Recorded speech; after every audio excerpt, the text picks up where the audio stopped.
Father, the Son, and the Holy Spirit. Amen. Almighty God, you are the creator of all.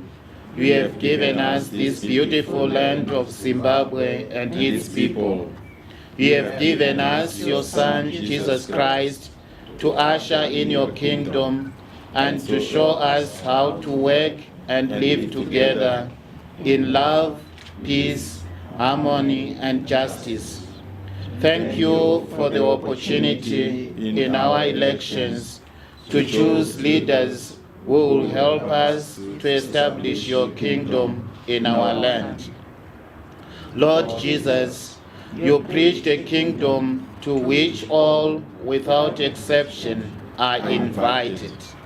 It is like a big tree where all the birds are free to build their nests. It is the great banquet to which all are invited. As the Good Shepherd, you love, reverence, and respect each one of your sheep, so much so that you die for them. May all Zimbabweans be free to vote according to their conscience in this important election. May this election give us leaders who truly serve the people, just as you came not to be served, but to serve. You want all your children to have the fullness of life.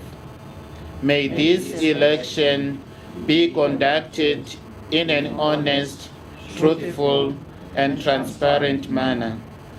Each day we pray that your kingdom of love, peace, justice, and freedom may come. May our prayer not be an empty plea or just a dream, but may your kingdom be realized in Zimbabwe as we conclude by praying together in the words our Lord taught us.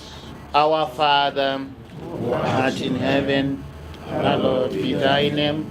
Thy kingdom come. Thy will be done on earth as it is in heaven. Give us this day our daily bread, and forgive us our trespasses, as we forgive those who trespass against us. And lead us not into temptation, but deliver us from evil. Amen. In the name of the Father, the Son, and the Holy Spirit. Amen. God bless you all, Zimbabweans.